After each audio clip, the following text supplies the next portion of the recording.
Hello to everyone watching online. My name is Rebecca Shrestha, and I'm the Senior Vice President and Managing Director of the Belfer Center for Innovation and Social Impact. The program you're about to hear is part of our Pro-Democracy Initiative, the Newmark Civic Life Series, and supported by a generous gift from Craig Newmark Philanthropies. Critical to our center's work is to grow and scale initiatives that do the most common good, and to grow and scale ideas that build community. With the startling rise in polarization within our country and abroad, finding ways to bridge divides is critical. That's why, in addition to conversations on these issues, 92Y's Belfer Center for Innovation and Social Impact is also providing pathways to action by launching a new initiative, Share Our America. Share Our America is a unique domestic cultural exchange program designed to bring diverse and disparate individuals together to share their viewpoints and better understand each other's worldviews, with the goal of fostering understanding, respect, and empathy. We are currently recruiting a diverse group of individuals and organizations excited about this work. Please click on the link in the chat if you'd like to get involved. Before we begin, I want to take a moment to introduce our incredible moderator, Bill Kristol. Bill has long been recognized as a leading political strategist and analyst that has shaped the national debate on issues from American foreign policy to the meaning of American conservatism. He was a founder of the Weekly Standard, and before that, he served in senior positions in the Reagan and George H.W. Bush administrations. Today, he is a founding director of Defending Democracy Together, an education and advocacy organization, and editor-at-large at The Bulwark. We are thrilled to host Bill in conversation with the recently re-elected mayor of Oklahoma City, Mayor David Holt, who you will learn more about in just a moment. Thank you for joining us and enjoy the program. Thanks, Rebecca, for that kind introduction, and welcome to all of you tuning in online. It's great to be back at the 92nd Street Y, or with the 92nd Street Y remotely, and I very much look forward to being back at the 92nd Street Y one of these days soon on the real stage. But this virtual stage, I think, will be a stage for an interesting conversation tonight about polarization, the future of the Republican Party, what it's like to be mayor of the 22nd largest city in America, successful mayor, and I'm very pleased to be joined by David Holt. I'll introduce him in a second, but just to remind people, this event is part of the Pro-Democracy Initiative, the Newmark Civic Life Series, and it really is important that we come together, regardless of party, to strengthen, protect, and preserve our democracy. I think that's what David Holt has been doing as mayor of Oklahoma City, the 22nd largest city in the nation. Those of us who were from New York, we were joking about this before beginning the taping. It's like, I don't know, Oklahoma City, it's got almost 700,000 people. Well, that can't be the case. You know, it's so far away, but not so far away in so many other ways. David and I got to know each other when he was in Washington fairly briefly, grew up in Oklahoma, went back to Oklahoma, but after college, I guess you worked in the Bush White House for a while. And I think we met once or twice. And but you, unlike so many other people who come to Washington, and I'd say put myself in this category, who stayed here, for better or worse, you went back to Oklahoma City, you served in the state Senate, ran for mayor in 2018, won easily, and won a huge re-election victory at this time of discontent with public officials and challenges to the establishment and all that. As a sort of centrist mayor of Oklahoma City, I guess you have a nonpartisan mayoral election in 2022. So David Holt, thanks for joining me and joining us today. Thank you, Bill. It's my honor to be with you today, and thank you as well to 92Y for putting this together. I do look forward to sometime being together in person in New York, but I'm glad we could have this conversation in the meantime, and I look forward to it. So let's talk about polarization. There's so many things to talk about. You've got so many thoughts on that, and obviously the Republican Party, and what it's like being a Republican who's not terribly pro-Donald Trump in Oklahoma, a state that he carried very easily, and where much of the party is very pro-Donald Trump. But I'm really curious. I think a lot of people would be curious. You've been mayor now for more than 4 years of this large city, a city that tragically became probably best known to most Americans for the bombing in 1995. But what have you learned, and what should we learn about actual governance? Let's leave aside all the performative politics that everyone else that we're all obsessed with now. And you've actually governed this city, and it seems to be the citizens of Oklahoma City seem to think you've done a pretty good job. So talk a little bit about that. Yeah, well, thank you. Well, I think big city mayors, and there's many definitions of big cities, but being 22nd, 700, almost 700,000, I think we qualify. Big city mayors tend to think we have the best job in American public service. And I don't know that we're the only people who think that. You know, it seems as if this is kind of the last level of government that has managed to retain the character that most levels of government had for a very long time in our nation's history. We're practical, we're pragmatic. We obviously have our own worldviews on the role of government and the best way to get to certain outcomes, but we're willing to compromise, we're willing to get things done. And, you know, mayors, we love to pat ourselves on the back, but or pat each other on the back for being good public servants. And a phrase we often use amongst ourselves and that we often use to characterize the job of mayor to others is that mayors get things done. And as you just alluded to, I mean, so much of American politics today is performative. It is, you know, a scathing tweet, a great press conference, you know, a bill simply being introduced that really sticks it to somebody. You know, those are considered accomplishments, it seems now in modern American politics. But for a mayor, you know, we couldn't pat ourselves on the back for that type of accomplishment because we've got people who need their trash picked up, they need water to come out of their faucet, they need, you know, their streets to be passable. And that's just the bare minimum. People in any city, especially in Oklahoma City, also expect a certain level of contribution coming from city government towards economic development and further quality of life investments. You know, we basically have almost every aspect of a human being's daily life is a part of our portfolio, and we cannot simply get by with performance. You know, we have to actually accomplish things and govern. And also, and I'm sure we'll get into this later, a lot of mayors, including in my situation, are elected nonpartisan. So that helps contribute to our ability to govern, and it helps contribute to better people getting into these offices. So I love being a mayor. I'm only 43. There may be other adventures for me in public service beyond this someday. I don't know. I'm fine if there is. I'm fine if there isn't.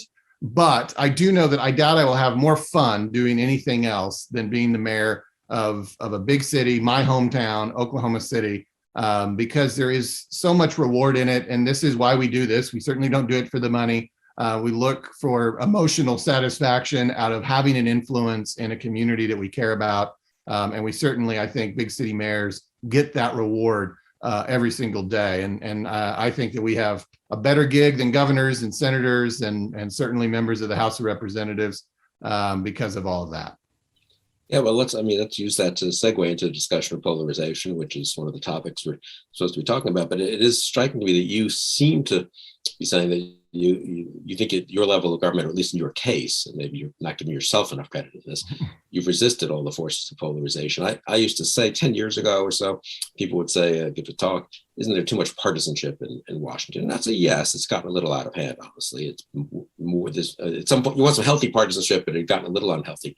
But I used to say and believe that, you know, if you go around the country, the state level to the local level, the country's basically healthy. You know, the people are governing, and whether it's here in Virginia where I live, or in a state like Colorado, or many states actually, you know, the government works pretty well, or it doesn't work too well, but it is what it is. But it's not crazy, you know, and people aren't just picking fights for the sake of picking fights. That was kind of a feature of Congress, really, and the national presidential politics. I do think one of the sad things that's happened over the last decade is we've gone, one way to put it would be from partisanship to polarization, you know, and the country itself is more polarized. And I feel that so much here in Virginia, where we have local school boards being disrupted by people over, you know, some maybe legitimate concerns, but a ton of nationally generated fake kind of controversies, you know, by people who aren't actually parents in the schools, complaining about curricula that aren't really in the schools, and so forth. But you think, it sounds as if you still think at the local level, at least, maybe not so much the state level, the kind of the polarization can be resisted. And I'm just curious, how do you think you've done that? Because it's not as if there's something magic exactly about local government that means it couldn't be polarized in the really unfortunate way I think so many other parts of our society have been.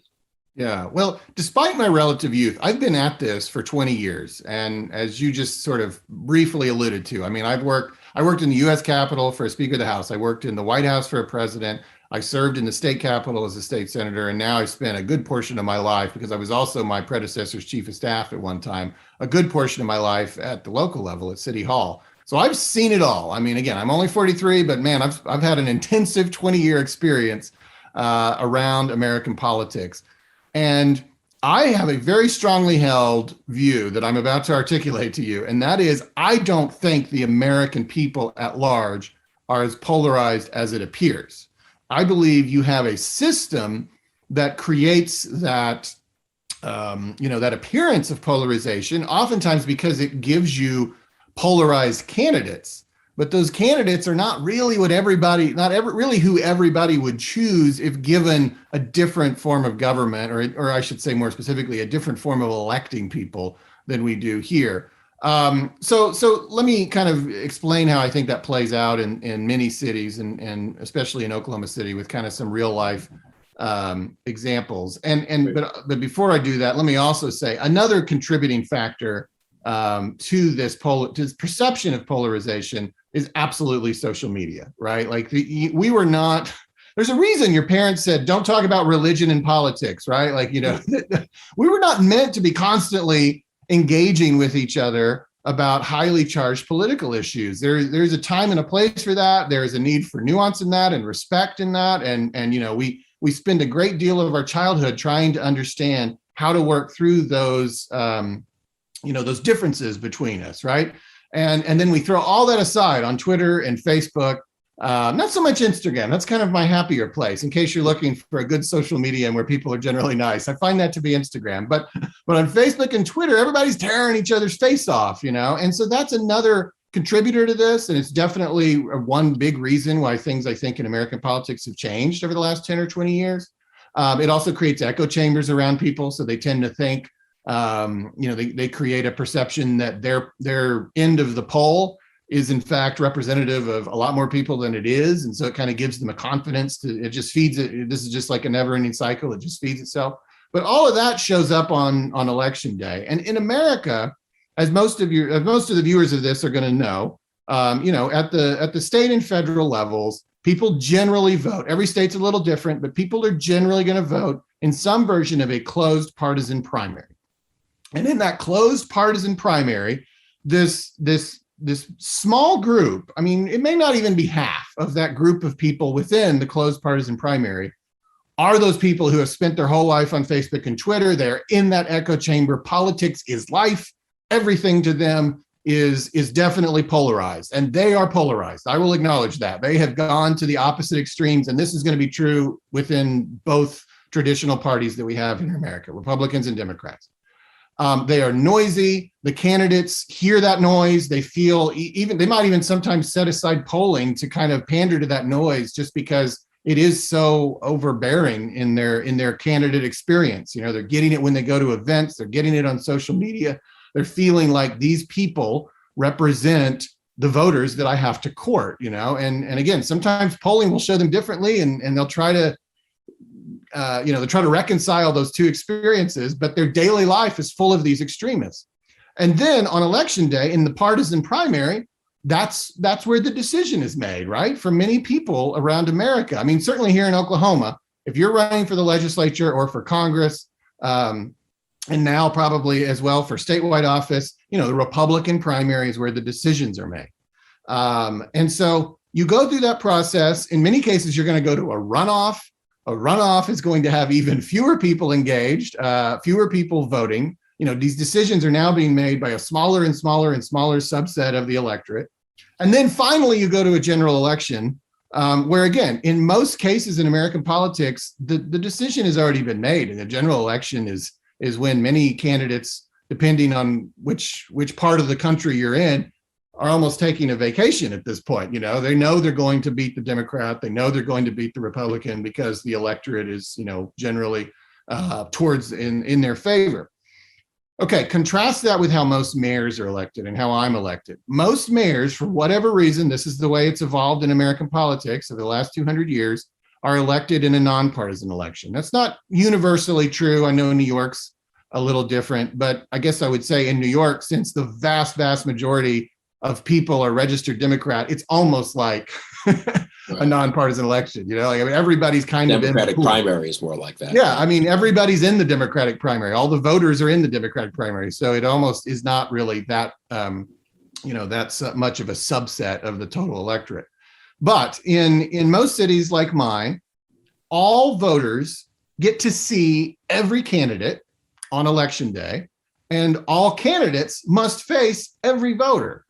And there's such a moral clarity to that, right? It's kind of how, if you asked a high school kid, like, how elections are run in America, they would say, well, everybody who wants to run runs, and then everybody who wants to vote votes. And like, no, that's not how we do it. That would be far too simple. No, we've created all these, these silos of partisan process to get you there.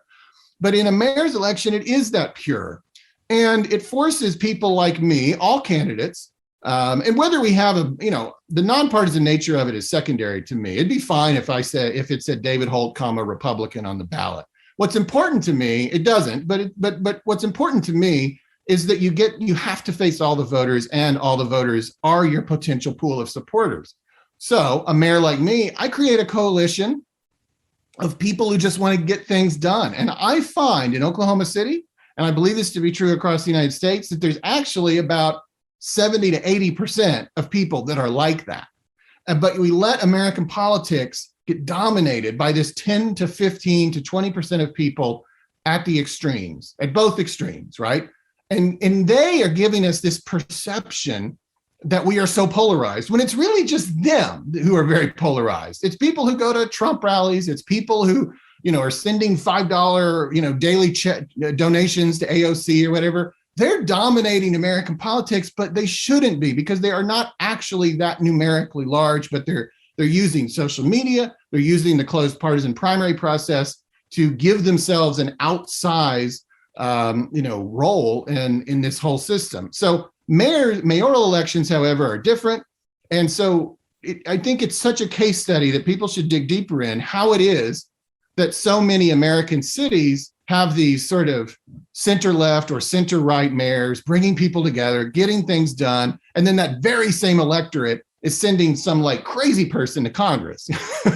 Yeah. And you're thinking, well, this doesn't make any sense. How are the very same people electing this like get it done, compromising, uniting figure and this, extremist person? It doesn't make any sense. Well, it's because of the processes are different. The same group of voters come to different outcomes based on the process. And so anyways, so many good candidates right now in American politics are self-selecting themselves out of that process, especially in Republican politics. And I'm sure we'll transition to that soon, because they're like, I can't make it. I can't get out of that closed partisan primary. If I could face all the voters, I've got a great case to make to that 70 or 80% of people who just want to get things done, but I don't ever get to see them. I have to go. The only way that, American politics considers credible to make it to that general election ballot is through a partisan primary. And right now, partisan primaries in both parties, but especially in the Republican Party, are being dominated by these extremists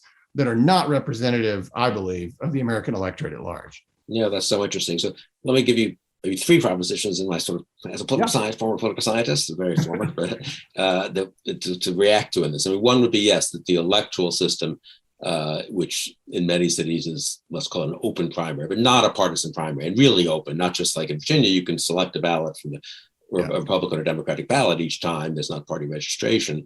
And that is a little, I think, less confining maybe than a closed partisan primary, but it doesn't, you're talking really about open primary system. I guess Washington and California now have that at the federal level. Everybody gets the same ballot. Everyone gets the same ballot. The top two, or some Alaska's going to have the top four, go on then to the next round. You could combine it with ranked choice voting and all these fancier things, I suppose. But so that's one electoral form.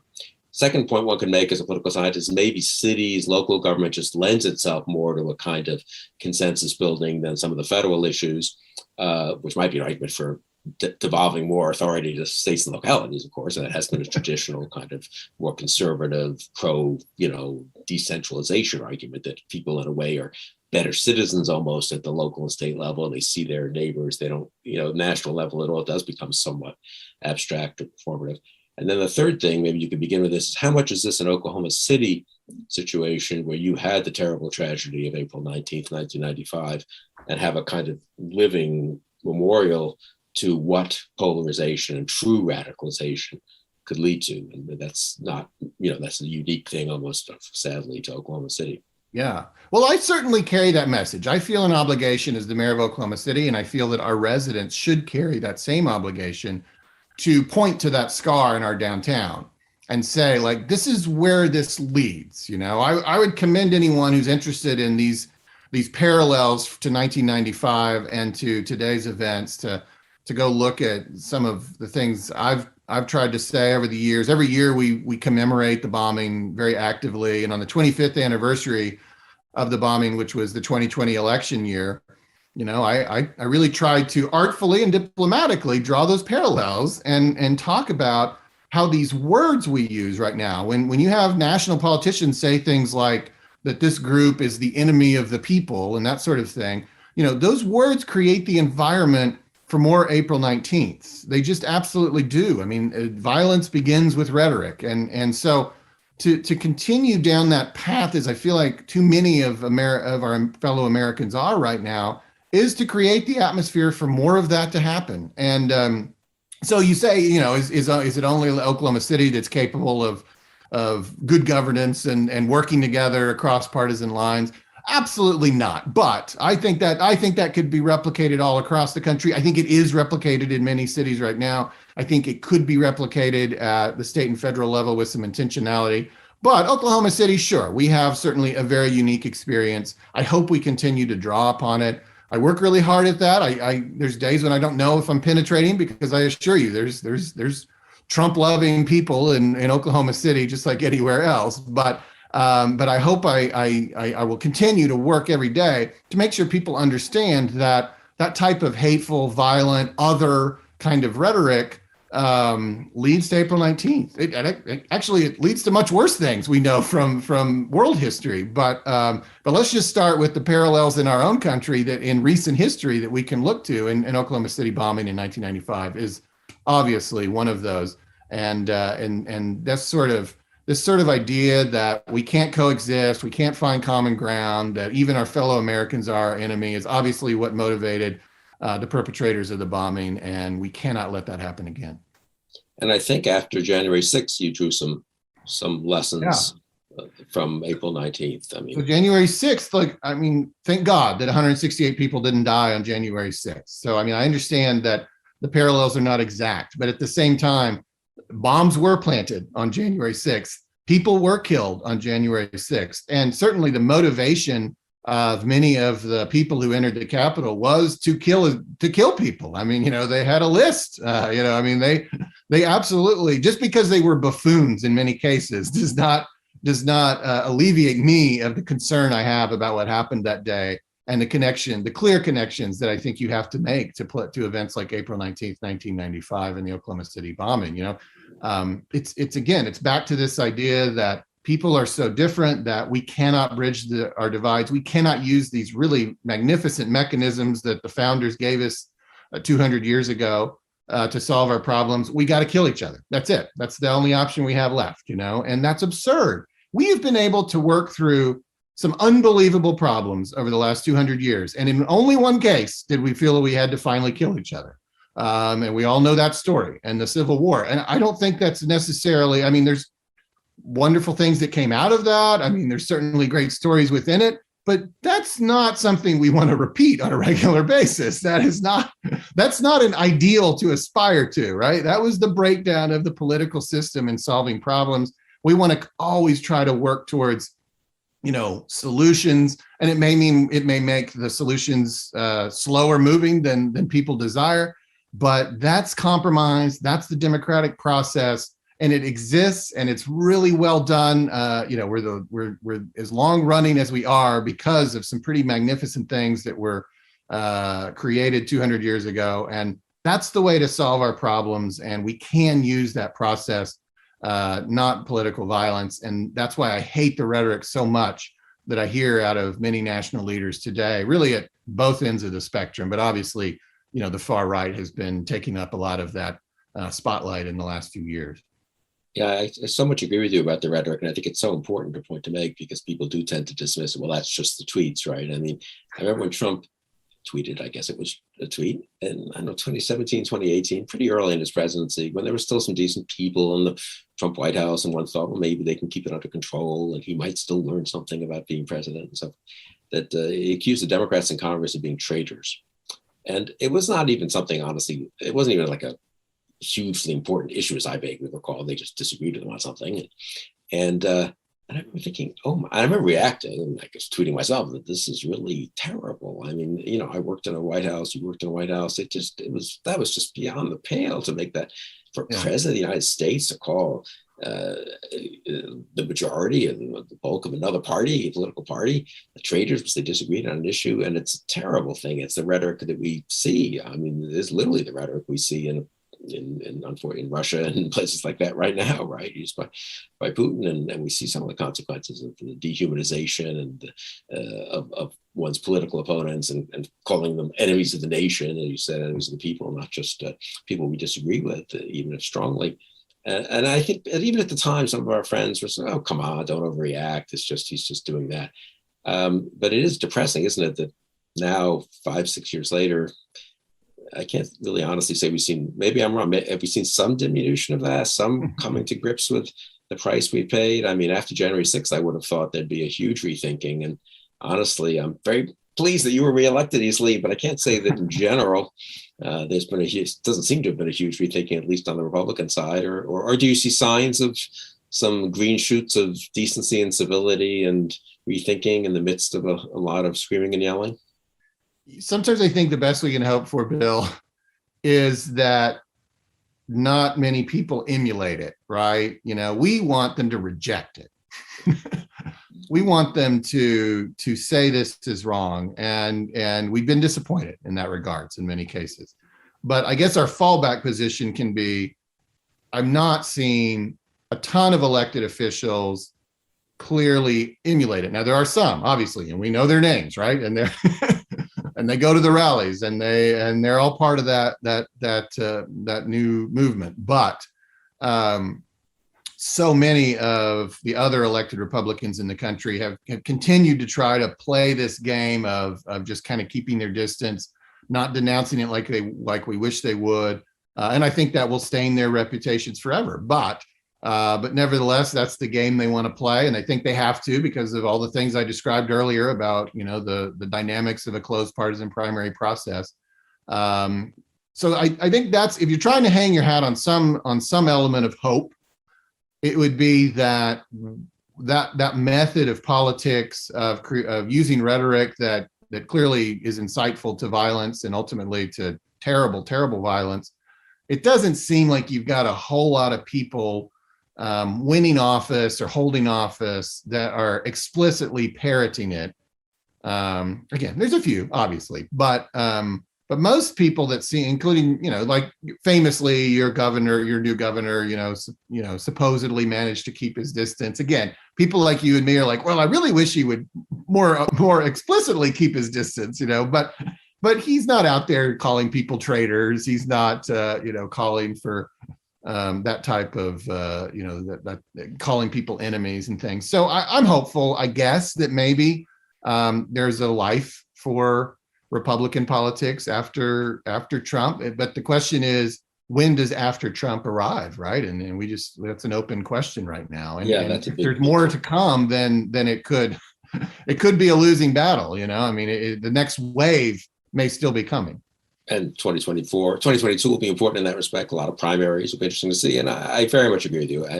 My colleague Jonathan Last always made this point very early on, in 2017, 18, that no one's going to end up being where we are on the Republican side. They may end up, however, it would be good for the country if they at least want to get beyond Trump. They're not going to say I was wrong to accommodate him all those years, or he was horrible and I should have voted for Clinton or Biden or whatever. But they will at least say, let's move on and let's stop being like Trump. And maybe that's the way a party heals itself. It doesn't kind of go all the way in a clean repudiation. Maybe one or two things they could repudiate more cleanly, honestly, like January 6th. But no, and I think that'll be interesting in a bunch of states where there are Republican primaries in 2022, and then above all, I think the presidential contest of 2024 on the Republican side. And so I take your point, and let's hope things get better. I'm going to ask you something we hadn't really, I don't think it's advertised, but you are a mayor, and so the other side, the Biden administration, you actually have to work with the federal government, and you work with the Trump administration, and you work with the Biden administration.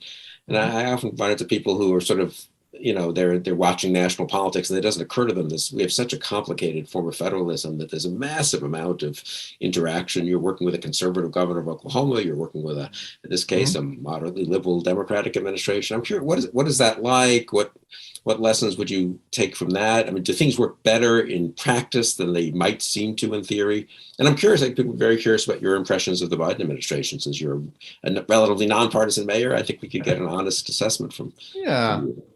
Well, you raise an interesting point. It really is the type of engagement that I have to have as a mayor with a conservative governor and a moderate Democrat administration and everything in between really harkens back to the old phrase that there's no permanent friends, there's only, permanent interests. And so for me, it's like my interest is Oklahoma City. So I don't really care what your party is. I don't care what your stance on abortion is, as long as you're helping Oklahoma City, I am your friend today, and let's work on that together.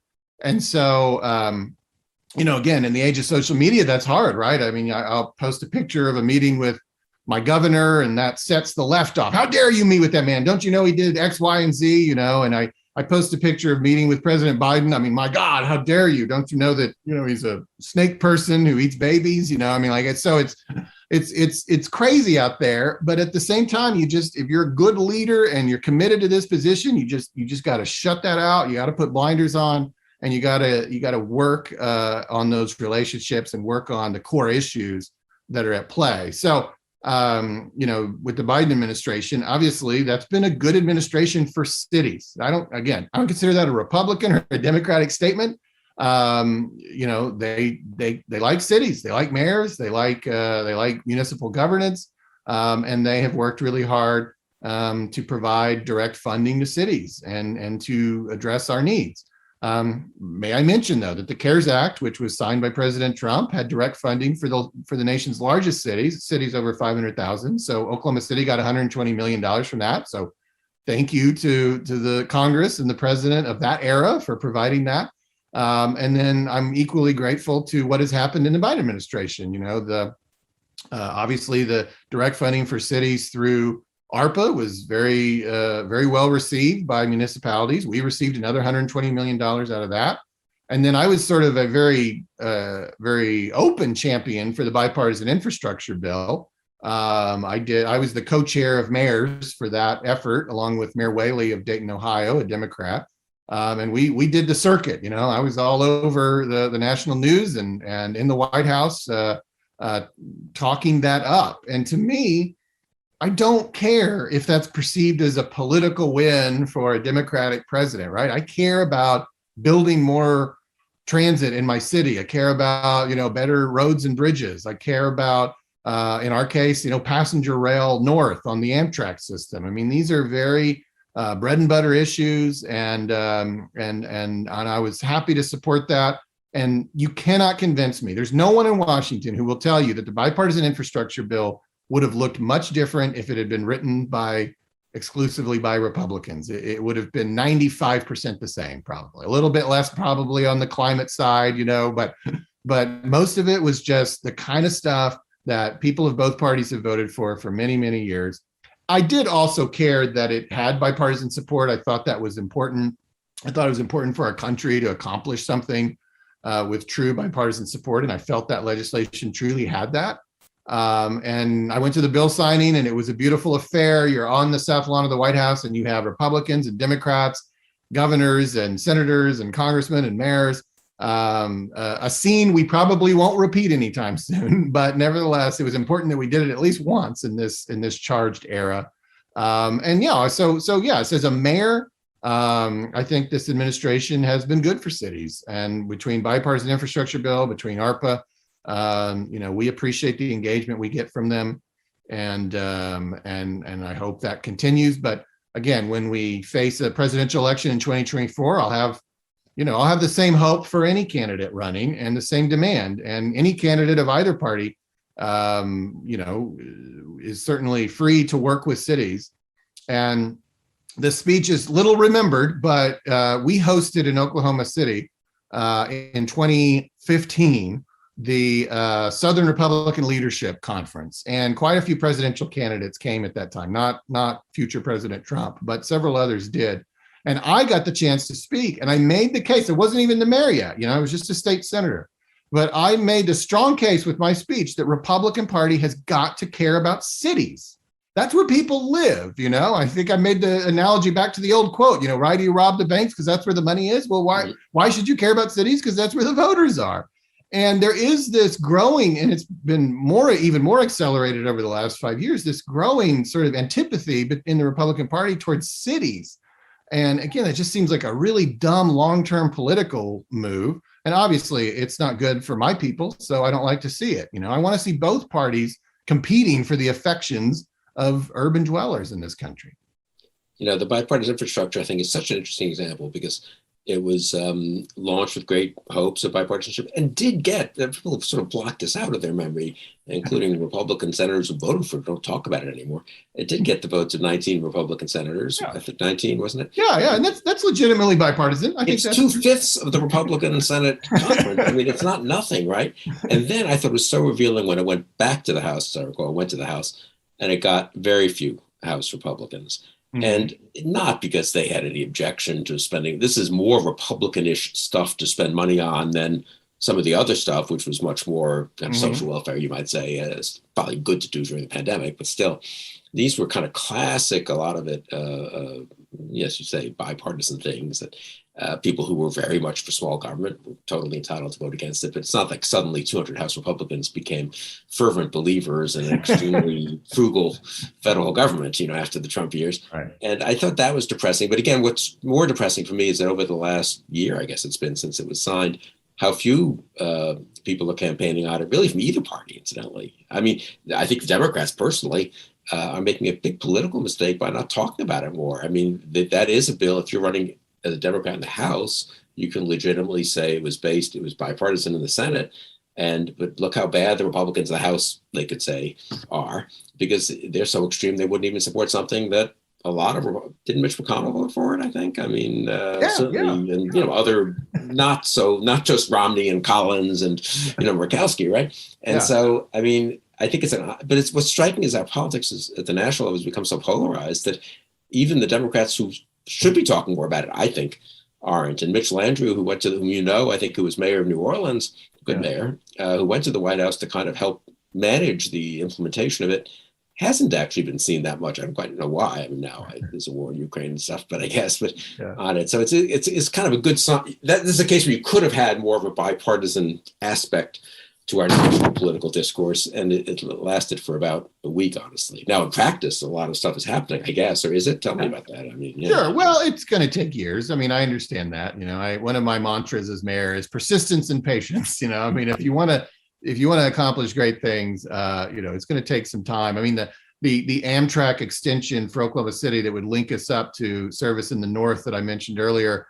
I had an Amtrak guy in my office a few weeks ago, and he was very excited to tell me that he thinks that, like, if we get all our ducks in a row and everything goes perfectly, we're going to be riding on that train in 5 years. Like, that's hard for regular people to. I get it. I've been around this my whole adult life, so I'm like, yeah, 5 years, that's awesome. But I understand that for regular people, that's hard to stomach. So I say all that to say, it's not like we are cutting ribbons tomorrow on elements of the bipartisan infrastructure package, but it's happening. It's definitely happening. And I think it's incumbent on people like me in the years ahead to draw that linkage back. I mean, I always try to do that. Sometimes we cut ribbons here in Oklahoma City on things that were approved, I'm not even kidding, by the voters 11 or 12 years ago. And I always, in my remarks, I always try to make sure people know where this came from, because it was so important that night, when we cast that vote, when we passed this thing. And so often it just, the years create way too much attenuation. But this will happen, and it's important. And I'm with you. I wish people would campaign on it. I worry that that's more about, again, this thing I talked about earlier, that the closed partisan primary process elevates issues that are not as relevant to the masses And something like the bipartisan infrastructure bill sounds like the kind of thing you would run on if you got to face all the voters.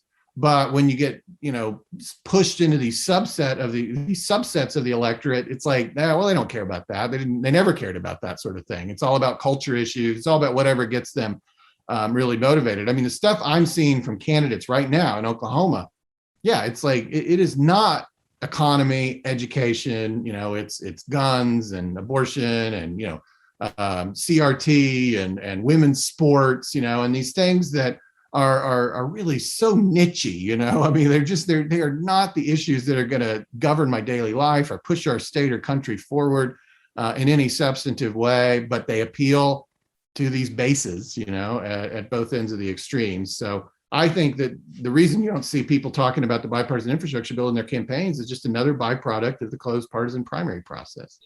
And also, I think the fundraising that the internet made possible, which in a way we would have all said, I think is a good thing to have more small dollar donors and less domination by big interest groups. But the truth is, a lot of that did lead, it turns out you can't raise money. I'm just guessing as a member of Congress running on. I voted for the infrastructure bill. You can raise money by, saying on either side, I'm standing up to the horrible people on the other side or this outrage or that outrage. And it is an irony of democracy, I guess, but a good lesson maybe of be careful what you wish for and so forth. No one's for cutting off small dollar fundraising, obviously. But in the old days, when you had interest groups that kind of had, they brought together the interests of a particular, sector of the economy or unions or business or, manufacturers or construction or whatever, right? They could kind of say, okay, we want to see results, frankly, from you. And then, we're going to give money to people we think can achieve things that are important for our industry, which at least to some degree was also the interest of the country or the state or the city, not, of course, entirely sometimes.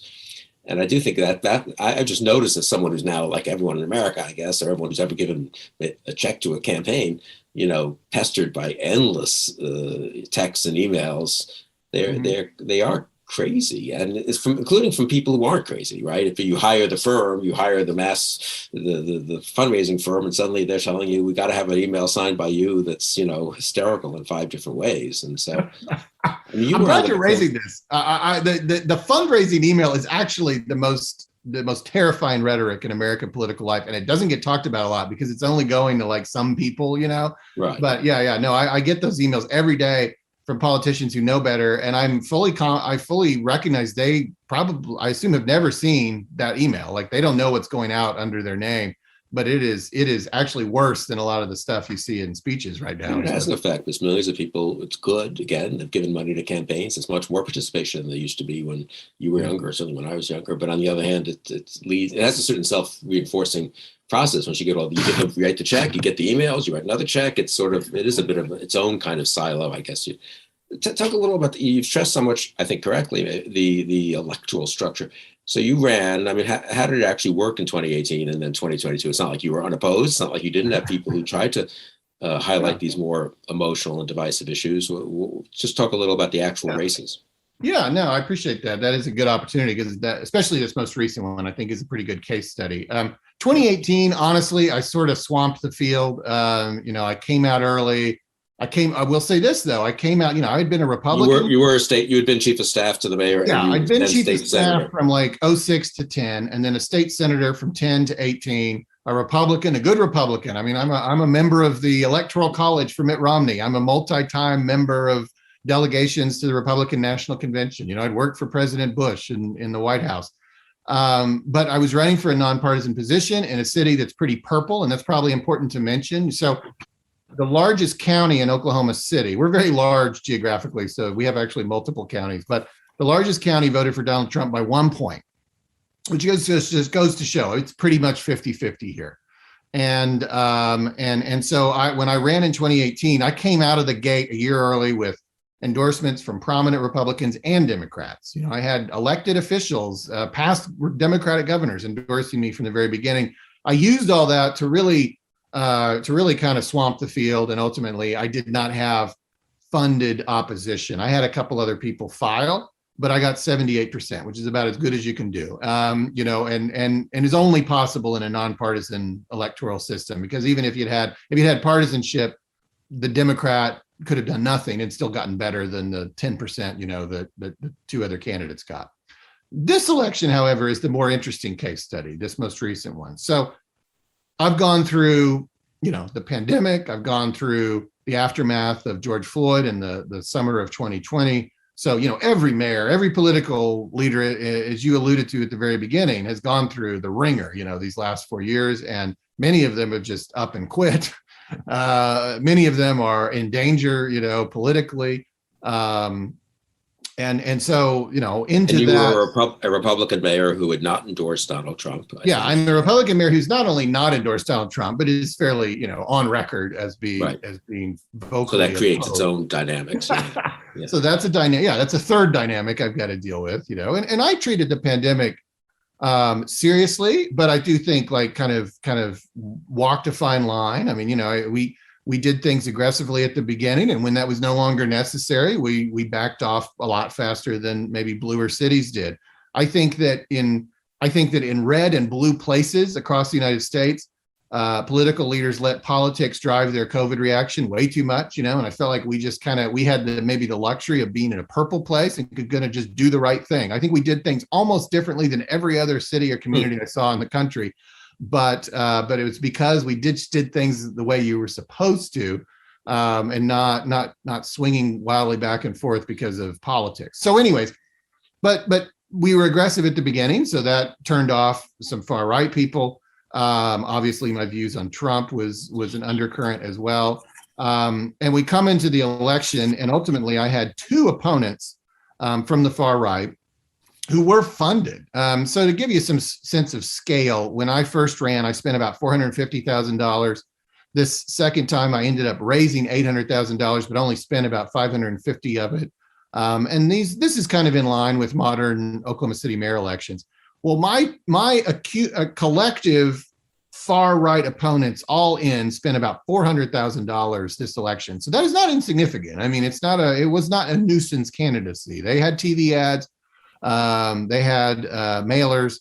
They had the trappings of a credible campaign. One of them especially really hammered the Trump stuff. Her introductory video was dug up old tweets of mine from 2015 and 2016, which is probably, I got more diplomatic about it through the years, but I was very harsh in 2015 and 2016, and she used those, and elevated those and put those in mail pieces and put those on TV.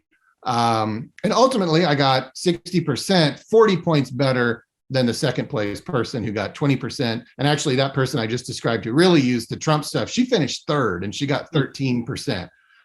So, I felt like it was an example of everything I've been saying, which is that, look, there are normal people in the middle, and including Republicans, who do not think that absolute loyalty to Donald Trump, absolute loyalty to the false idea that the election in 2020 was stolen, they do not think that is the paramount issue of our times, that this is not why they're casting their vote. And are there people who feel that way? Sure, of course. Do they have an outsized voice on social media and potentially in closed partisan primaries? Quite possibly. But in our race, in a nonpartisan mayor's race, even in a very red state, in a purple city, they were almost irrelevant. And I never even acknowledged them. I never debated them. I never mentioned them. I just ran my positive race about, the what we have done in Oklahoma City and what we plan to do in Oklahoma City. And, obviously we got a broad coalition. And when I stood out on election night at my watch party, I looked out on an audience of Republicans and Democrats and independents, probably almost evenly split between the three. And that's the way it's supposed to be. And that's the way it can be, but all too rare right now. But I was very proud of that. And I felt like it was a blueprint, or at least I hope that other Republican politicians in my state and even beyond our borders will look at that and say, maybe you don't have to constantly be a sycophant to Donald Trump, because I'm certainly far from that. But I have focused on what matters, and I was rewarded for that. Yeah, and I hope we don't need to change our electoral systems in every state, because that's going to take a little while to go to primaries. And I think there's a real case for it. I used to minimize that a little bit 10 years ago or something. I'm not so sure it's a good idea or necessary, but what you're saying and what others have said somewhat convinces me. But especially, I think the key point is that whether you go to a straight, you guys, I guess, have a straight primary, and then is there a runoff if you don't get 50? Is that the? You're saying in the mayor's race? In Oklahoma City, you have the primary. Yeah, if I hadn't gotten 50%, there would have been essentially a runoff of the top. There's not even one if you get 50, yeah. And then in other forms of it, like in Alaska, it's the top four, and then sometimes there's a ranked choice voting angle to it. But the ranked choice voting thing is interesting. Even in New York, as you say, where the Democratic primary became sort of the general election, the ranked choice voting, it's argued, may have had a push towards the center. The two of the finalists were more centrist than others, and so forth. And but maybe part of it is just about being mayor. After all, Bloomberg, when there's kind of a get it done character to mayors that. This is where federal offices, in the old days, of course, federal officials also were proud of getting things done. And you and I remember people coming to Washington and boasting about that. Bob Dole, I worked with George McGovern. I mean, boy, you don't hear that a lot anymore, right? Yes, I'm not even that old. And I still remember campaigns where people would say that was like their first bullet point was, I know how to work across the aisle to get things done. And look, the reality of how you get things done has not changed. You still have to work across the aisle to get things done. It is just that people don't care about getting things done anymore. And, I hope eventually that the American electorate will get tired of that and will decide that maybe they do want to see some things get done. But right now, again, the closed partisan primary process is rewarding that type of rhetoric. I saw a guy, he just announced, I hope he's an obscure candidate who goes nowhere, but there's a guy who announced for a congressional seat in Oklahoma that's opened up because of some dominoes that are falling here. And he's like a former police officer. And on the top of his front page, it said, of his website, it said, John Smith, we'll call him, John Smith was tough as nails on the criminals of Oklahoma. He'll be even tougher on President Joe Biden. And I thought, what do you mean? You're going to be tougher on the president of the United States than you were on like rapists and murderers? Like that's the kind of absurd rhetoric that is so concerning on so many levels. But to the point we were just discussing, is President Biden going to sign any of your bills, when you get elected to Congress? Is that your intent to actually author any legislation? Because I don't think he's going to want to work with you after you say that kind of stuff. It's just nonsense. And mayors got to get things done. We don't have that luxury of being jackasses like that. What do you think? I mean, governors, I'd say, is someone who, personally, I'm not putting you on the spot here, just, may want to vote for a Democrat in 2024 if the Republicans stay in a Trumpy direction.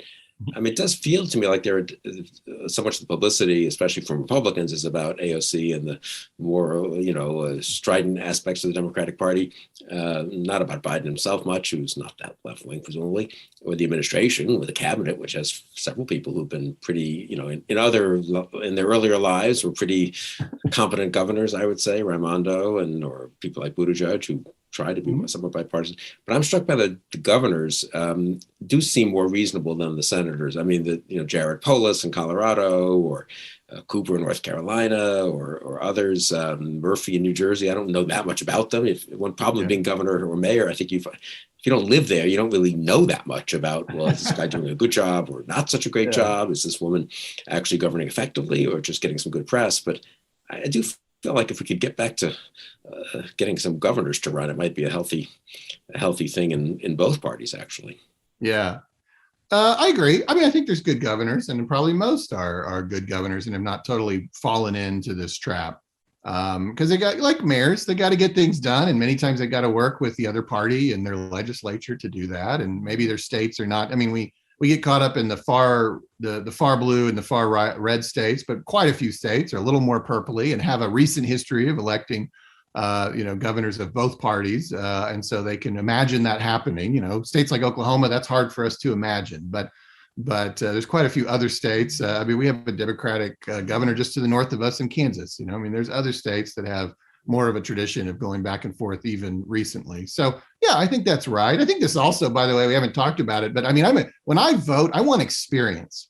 I want a former governor or mayor or somebody to be the president of the United States. I mean, that's a whole nother issue really, but we also have gotten into this trap in American politics where a lot of people use the rhetoric of, not wanting experience. Well, that's just the farthest thing for me as a voter. I want people, because I know how much I have benefited from experience and understanding. I mean, these are complex systems, these cities these states, this country, it's incredibly complex. You could spend a whole life studying the way that the paths that are necessary to get things done. And people do, and people have. And the idea that you can just step in with a good speech and a few good ideas and somehow accomplish the same things that somebody who's worked at this their whole adult life has is absurd, and obviously isn't going to happen. And so I'm a big believer in experience as well. One of the things that's most distressing for me has been the states that are purple, that are really the closest, the swing states in presidential elections, Michigan, Pennsylvania, Wisconsin, others like that. But those three in particular I'm thinking of have had governors of both parties, and those governors have been sometimes pretty combative. I knew John Engel in Michigan pretty well, Tommy Thompson in Wisconsin, but also got a lot done, and some of it was across the aisle, certainly, and then had Democratic governors who actually got some stuff done too. And the degree of polarization there and in the state legislatures and in the down ballot, the races now for Secretary of State and stuff, that worries me. That tells me that the polarization has gone beyond, well, there are some deep red states and all the incentives are to be deep red, and there are deep blue states and all the incentives are to be as left wing as possible. But here in these states where you would think, I guess this gets to your point on the electoral system, where you would think, there would be incentives to be somewhat centrist or moderate or constructive, or at least not super divisive. In fact, some of those states are now, you hear some of the most divisive rhetoric. So I guess it does get back to maybe I originally had thought maybe your emphasis on the electoral system is a little overdone, but maybe it really is a crucial reform that people should do more of. Well, one way, of course, to break that's different than changing the electoral system is to have credible independent candidates running, right? Or third party or whatever you want to call it, but people that are like, I reject that I have to run through the Republican or Democratic primary and answer to that subset of the voters first. You know what? I'm just going to go straight to the big show. I'm going to face all the voters. And the problem in American politics is it's like nobody ever takes those candidates seriously. They probably have to be self-funded. I don't know that donors will take them seriously. Voters don't take them seriously. But if somebody could break through, and maybe it has to happen first at the presidential level with some notable person running for president as an independent who actually, does well in some way. We're old enough to remember Ross Perot, obviously, and that was kind of the most notable independent candidacy, and it really had some real traction for a while.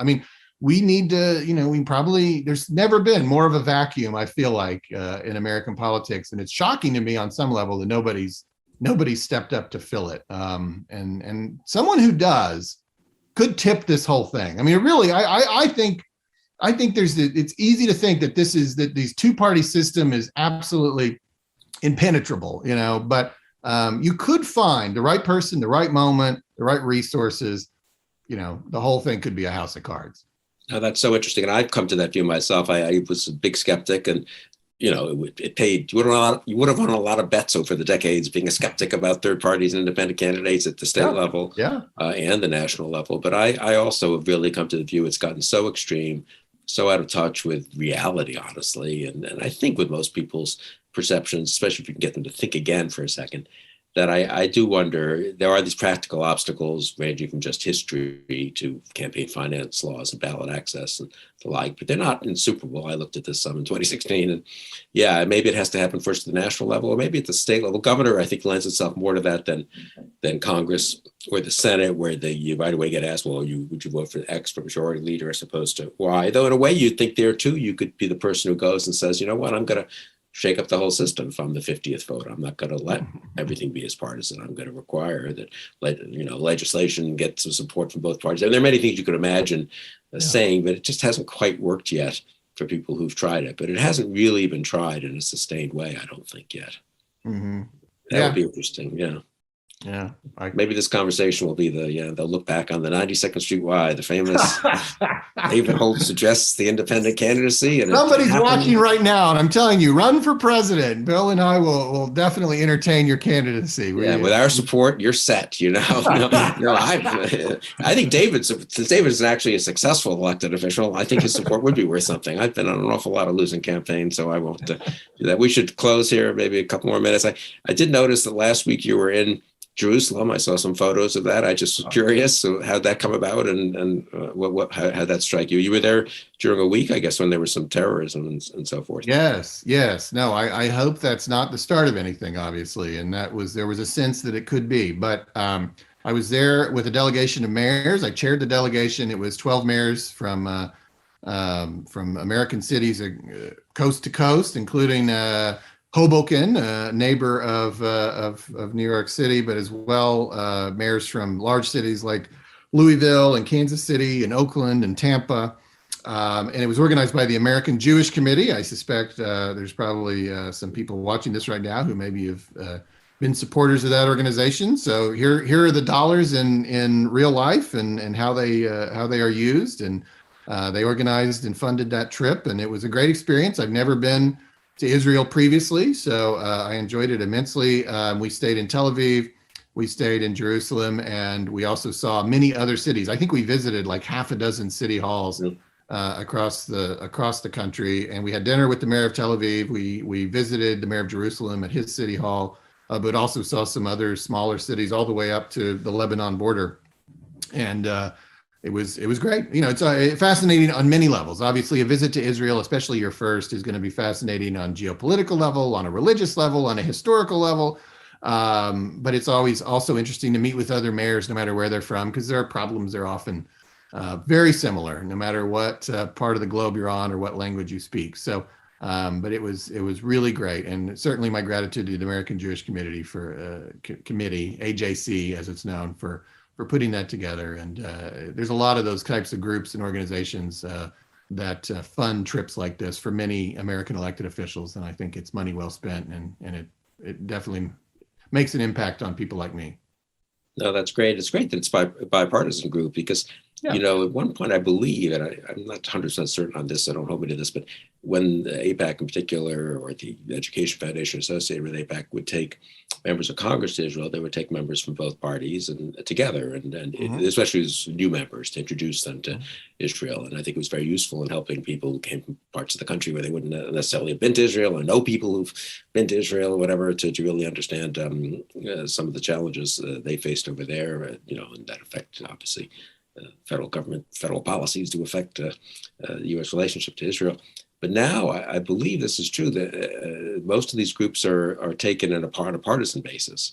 And now I think they take groups from both parties, so they're bipartisan, but it's sort of like your primaries thing, right? They take the Republican, here's the Republican members visit Israel, and here's the Democratic members visit Israel. And congressional delegations in my time in Washington have really changed in that way. There used to be a huge emphasis on having them be bipartisan. And I myself occasionally invite outsiders like me to come on some of these trips, you know, some quote media or just people who were, you know, around sort of, you know, Washington. And it would be, you know, John McCain and, I don't know, Sheldon Whitehouse or something, you know, Republican and Democratic senator, and it would be bipartisan, and then a couple of people like me, also bipartisan, to go see what was happening in Europe or Middle East or elsewhere.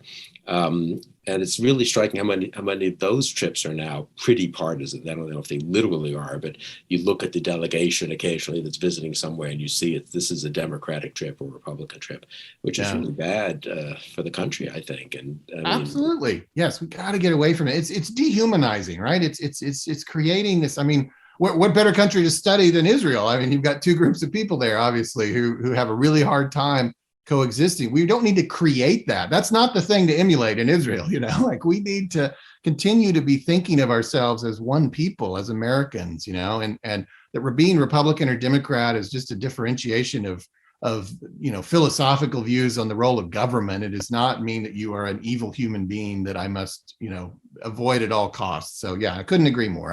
As I get older, it's like I care more about character and intellectual curiosity and your desire for bipartisanship almost than I do the issues. I used to be, just like most American politicians, very ideological, very focused on issues. But with what's happened in the last 5 years, it's like, you know what, I just want good people who want to work with other good people, who like to read books and are trying to do the right thing for this country. And those people exist in both political parties. You know, I'll tell one quick story, and then thank you, and let people go. When I was Vice President Quayle's chief of staff, he represented the U.S., led a delegation representing the U.S., I should say, at the funeral of Jose Napoleon Duarte, the courageous president of El Salvador, who was a social democrat, really a moderate, I guess you'd say liberal politically, but had fought very courageously against the communist insurgency there, but also resisted the right-wing death squad. So in a way, a good example. And so we had a bipartisan delegation, included people, as I recall, Jeane Kirkpatrick, who had been UN ambassador at that time and a strong supporter of Duarte. Oklahoma native. What's that?